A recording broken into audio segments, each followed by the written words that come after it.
Welcome to the Answers for Elders radio show. Meet the trusted experts who will give you straight answers and will help guide you on the path of later life care. Now, here's your host, founder, caregiver, and CEO, Suzanne Newman. And welcome everyone to Answers for Elders Radio Network. And we are here with the Vitality Revolution. That's where we are talking about the 8 foundational principles of wellness over the next 4 months. And we are here in month 1, where we are talking about physical and emotional wellness.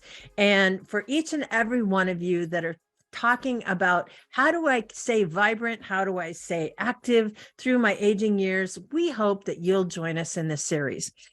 We are here today, first of all, with many thanks from our sponsor, Humana, for this program. And on behalf of Humana, we have Lori Hudson here from LJ Hudson Insurance, who is going to be talking to us a little bit about the wellness mindset that Humana promotes in its programs and things like that. And obviously, as an agent for Humana and previously had a long career with Humana before you became an independent agent. Lori, welcome back to Answers for Elders Radio. We're glad you're here. Oh, I am so glad, and I so appreciate it.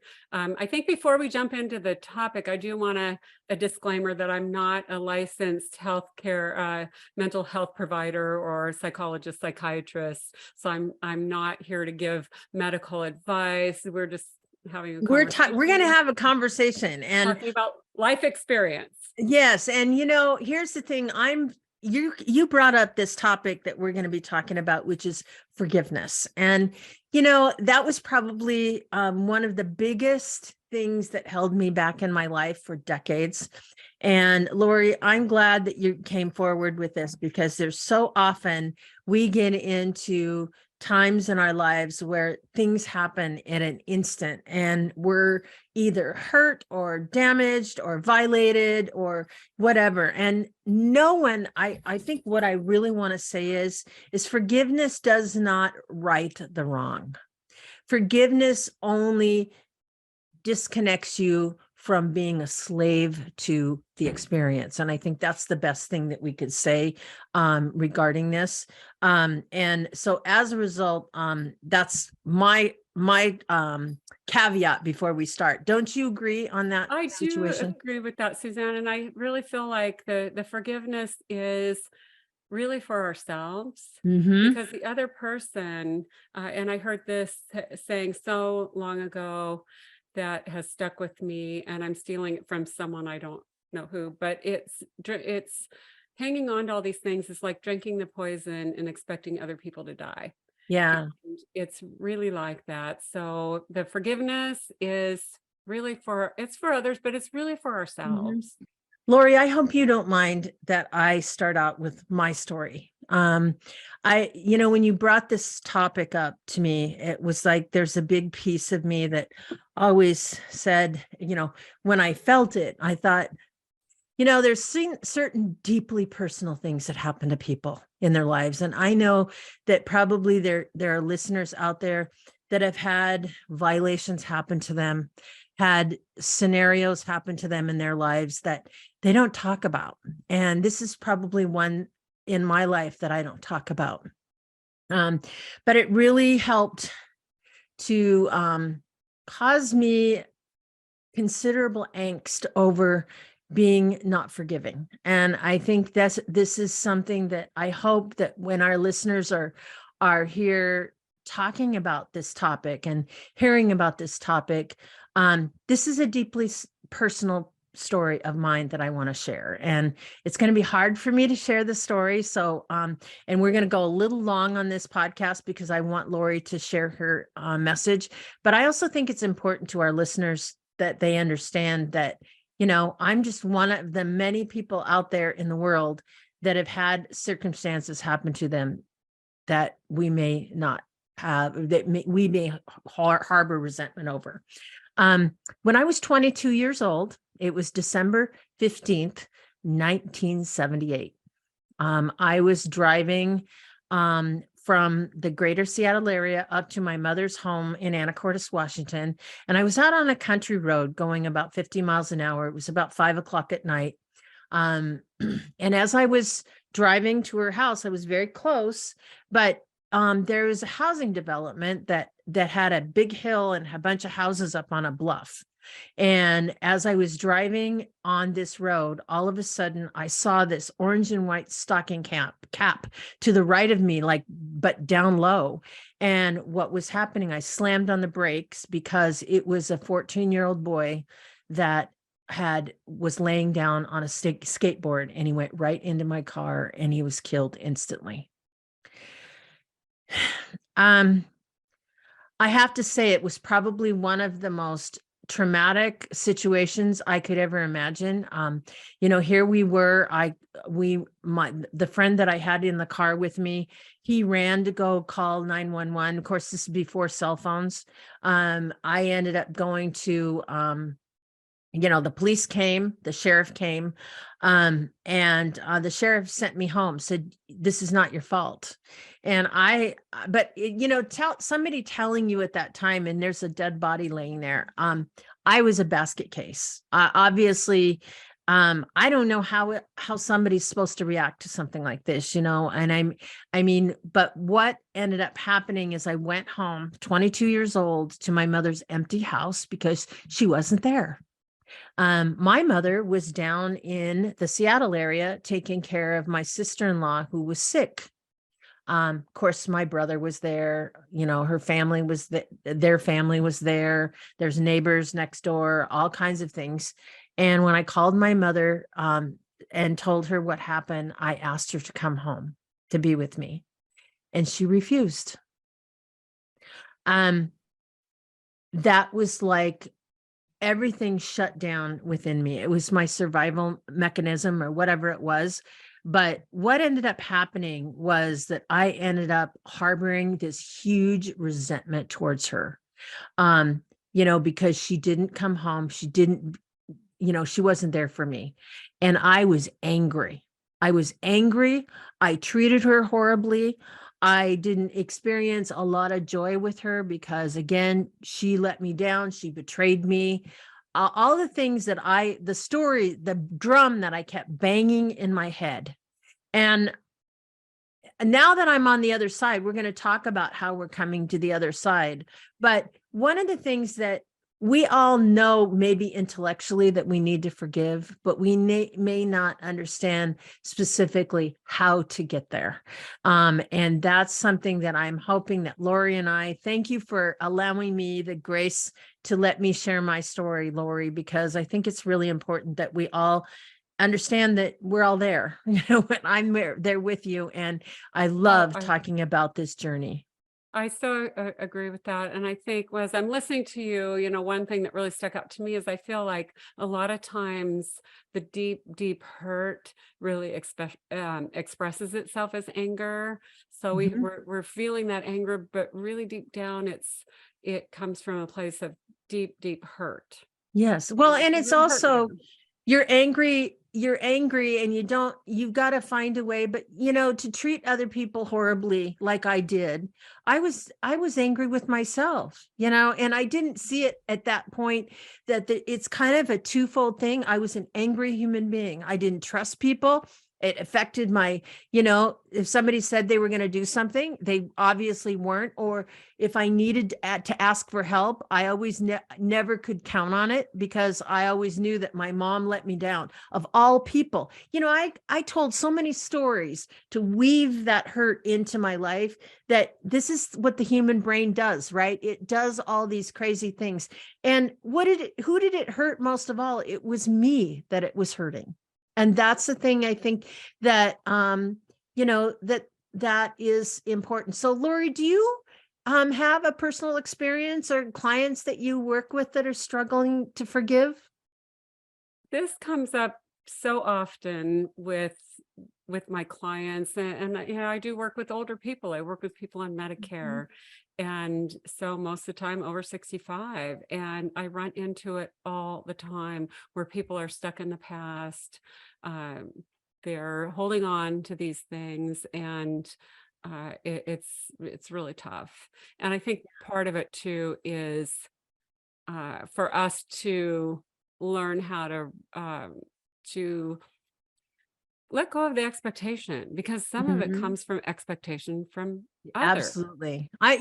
Like you should be a certain way. And I, it's so interesting when you say that, because I think we harbor in many times, just unconsciously, we harbor expectations. And to understand, to do self-check, to say, you know what, it's not my sidewalk on how other people choose to live their lives. It's not my sidewalk on how I choose to believe. And yet, how many times do we wrap these stories up thinking that people should be a certain way? I think it's most common with women. I've been through enough workshops to know that we think, that men should be a certain way, or they should know how we're thinking, or they should just understand. And they don't necessarily know how to do that. And to understand that part of that is learning to communicate, not only with other people, but mainly to get in touch with yourself and your own, stories that you're telling yourself, I think is something that's really powerful. It is. And it's just so important to just try to come to grips with the fact that people are what they are. And I'll share a story that I don't share very often, and most, even my close circle, don't. A lot of them don't know this, but so my kids' father. So I had my kids really young. It was, just from a lot of trauma from my childhood. I really had a lot of things going on, and I really wanted this family, and I jumped into a relationship in my teens. I had my kids really young, and then he turned out to be a major drug addict. And so when my kids were 14 and 16, he tried to force them to do drugs with him. And of course, I didn't know any of this was going on. And people that are on drugs, they can snow job you right and left. Yes, they can.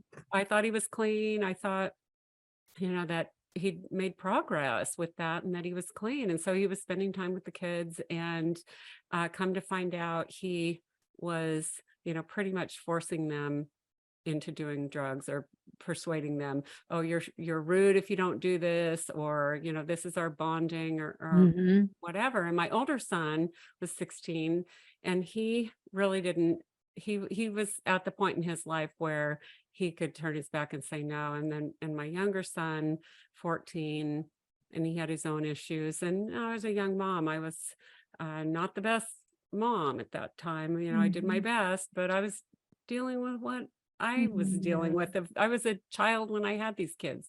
And so my younger one, he got into it, and that started a very long, about an 8-year battle for him. And he's doing fantastic now, but it was so It's hard a challenge every day, though, when you're an addict. I wanted to hang their dad. I wanted to hang him up by his toenails and of torture course you him. did. I was just so angry, hurt, resentment, and blame, and it was really easy for me to even shift all the things that I needed to take responsibility for and put those on him. So all my kids' problems were his fault. And so it was a long process for me to go through that. And I think one of the things for me is acknowledging, I had to just acknowledge where I was, forgive myself, because I did the best I could. I didn't have a lot to work with because of my childhood. So I had to forgive myself, and then accept responsibility for the things that I did that were not the best. And it's so true. And so often, we're rolling these tapes from our past, as what you talk about. Do you find that people, like especially the seniors that you work with, they do roll those tapes a lot? And how does that affect them in their health and in their life? And how do you help them in that process?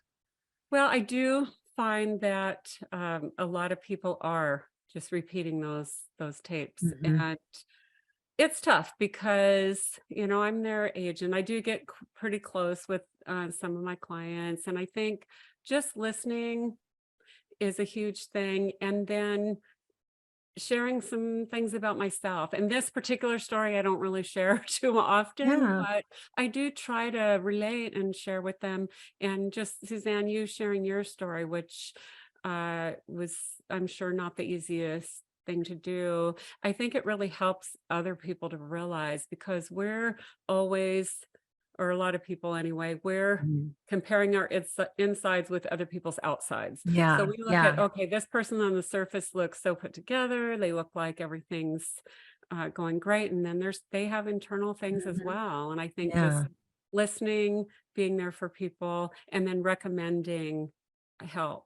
And as I said in the beginning, I'm not a licensed psychologist, psychiatrist. No, this is just real conversation. And that's a good thing. And, Lori, I think really, we hear all these sayings like, you can't change anybody else, you can only change yourself. And I think, the other thing I always think about is life is nothing but a mirror of our consistent thoughts. And, I truly believe this. We're going to attract that type of energy towards us, what we're putting out. And in order to, to have a fuller life, it's like banging the drum in your head it doesn't make you attract the kind of people you want to be around, number one, but even more importantly, it damages yourself. It damages your self-esteem. It damages your own health because of the resentments that you're churning in your head.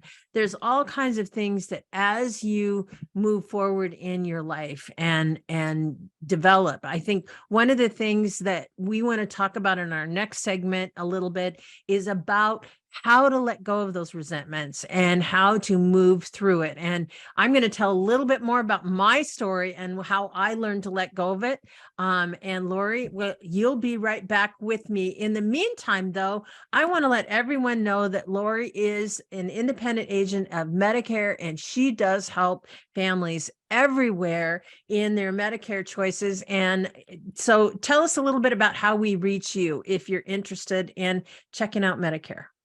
Oh, thank you, Suzanne. So the best way to reach out to me is through my website, and it's HudsonInsuranceSolutions.com, and it's Hudson with a T, HUTSON, InsuranceSolutions.com.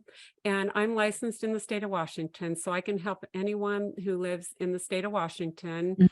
And I do in-person appointments if you're close by, or we can talk on the phone or meet via Zoom.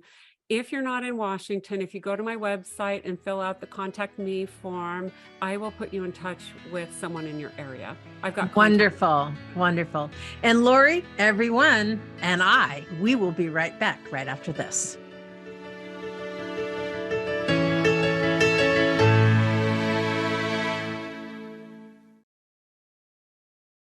We at Answers for Elders thank you for listening. Did you know that you can discover hundreds of podcasts in our library on senior care? So visit our website and discover our decision guides that will help you also navigate decision making. Find us at answersforelders.com.